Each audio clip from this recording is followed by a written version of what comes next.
pawn on a6, and white would still have a pawn on a2. So b5 is not so good. But I think when he plays knight c3, we can just play this move bishop b4, which is playable in practically every variation here. One of the ideas here is it deters a5 because a5 is just hanging. And now if he tries a move like knight e5, we just play this setup where we play knight a5, and now we just stubbornly hang on to this pawn. And you see that in a lot of lines, like suppose he plays, a5 here, well, we can just play bishop d7, and when he goes knight e5, we just take here. Even if he takes off and gets the bishop pair, well, this position with b6, we just, again, stubbornly hold on to this pawn, and it's quite annoying because we're really not doing that badly in development, even if he gets e4 and we castle. I mean, our pieces are relatively active. So after bishop b4, probably his best move, the one that's been played by grandmasters, is where white plays this move bishop g5. But I think we can just castle here. And now his idea is, against either e4 or e3, we can just play this move h6, and he pretty much has to take it. So e3 is probably better. h6 takes. And then his idea is to just play quietly, like knight d2, but then we again stubbornly play knight a5, and we can see if we now ask the computer about this position, it says that we're doing fine. I do think this one's seen Grandmaster play. Yeah, there's this game Fatochnik-Jirovsky. So if we take a look at this move, Fatochnik here played f4. This is a rapid game, but after this move c5, bishop d7, and he was probably doing fine here. Remember that he still hasn't taken back on c3, so this position it's just material equality, but black's up 3 pawns. So this is sort of all his eggs in one basket. White's trying to attack, but it's clear this isn't going to work. And in this position, okay, this was somewhat messy, but yeah, he got mated there at the end of that. There's also this game, Jurka Neverov, which was also won by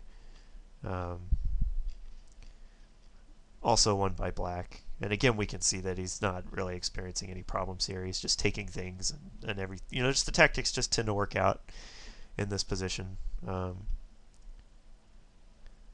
Neither one of them played Queen e2, which I think Queen e2 is the computer's recommendation. So white might have a novelty here. Maybe Queen e2 is decent, but again, the computer's saying minus 0.6, so it's thinking black is doing pretty well. Rook e1 was played by Bu Zhangji, the Chinese grandmaster. But his opponent played knight d5, which I don't think is the best move. I think just castling here is fine. And the idea is to play e4. The idea behind both bishop g5 and rook e1, is possibly to play this move e4. But again, you just play knight a5, and it's hard to see how white ever gets his pawn back. It's like e5, knight d5, bishop g5, and now in a game here that between 2100 and 2200 something, black played queen e8, but I think that simply bishop e7 would be my proposed novelty in this line. I don't see that white has anything for his pawn. He's just not getting it back. And lots of lines, this knight on a5 can come into b3. And so, you get something like a5. Again, I think just bishop d7 and then just take on a5. And I don't think that white gets any compensation here. So I'm not really that impressed with these knight c3 lines. I think we can just play this setup with bishop b4 and knight a5. And I think that in general you'll notice that I'm recommending kind of the same moves in all these systems, but the one piece whose destiny seems to change in different lines is this dark squared bishop. If you'll remember in the first video, we played bishop d6 because we had time to strike with e5. There's many lines where if they go bishop f4, you may also go bishop d6 just to trade it. And here, because of the weakness of this square, because of this move a4, I'm recommending bishop b4. Now after a5, I don't know that bishop b4 is so great because it's not really attacking anything, and I think here black has a simple equalizing move that has been played by several grandmasters, Novikov, Kaydanov, and I think this is, you have to know one key move in this line, and I think you're fine. So the idea is just to play b5 and just let white have his idea. He'll take, and then this idea is bishop f4 to hit this rook on b8. and then you just play bishop d6, and he plays knight e5, and now taking here is bad. If you play knight takes e5, well, we just get forked. These pieces are forked. So that's White's big idea. But if we know about this move knight e7, and we understand how to play, this is one of those positions where the knight takes back on c4. And these are almost always, if White actually has a positional edge and he plays knight e5 takes c4, then we're in trouble. But if Black has played carefully and has equalized in development, then this generally works out fine. And here Black gets compensation because he's doubles White's pawns on f4. So in order to force this position, yes, he gets the pawn back, but we force a concession of our own, namely that this pawn is now doubled. And after castles e3, which is White's idea to set up this structure, I think that the best move. I'm not going to recommend novelties here. I think that Novikov played this move knight fd5, and I think this game Timoshenko Novikov shows the main ideas. If you look at the computer and you ask it about its top, like 7 moves, I mean, both sides just have an enormous range of possibilities here because the position is just completely equal. I think maybe White has a tiny edge here, but I think that in general it's pretty much equal. And this game bore that out between Timoshenko and Novikov. The play revolved around this e5 square. And Black played bishop e7 to stop knight c6. He wants to play knight g6 and challenge this knight on e5, but he wanted to cover the c6 square first. And after knight g6 takes, knight f3, knight b4 takes. He's challenging him on the file. And in this position would be completely equal. Yes, White has this, but Black's knight has this outpost, and I think this knight fd5 is the simplest equalizing move, with the idea of the other knight can come to challenge a knight on e5, and this one's just going to sit here and be great. And it's constantly pressuring f4, so he can't play a move like e4. And I guess you can try something like queen f3, and then we have ideas like bishop e7. All our pieces are well positioned here. But again, if he tries like e4, at any point, well, the computer's uncorking this quite amazing move with this idea of, when he moves here, we have this move. Yeah, this is some crazy tactical stuff going on in this line. But anyway, that's a tangent. And so yeah, I think that this is pretty easy to equalize against. I don't actually present any novelties here. So the idea is just keep playing the normal moves: knight c6, rook b8. If they play knight c3, well, now we vary. Now we put the bishop on b4 instead of e7, because he just doesn't really have a good plan here.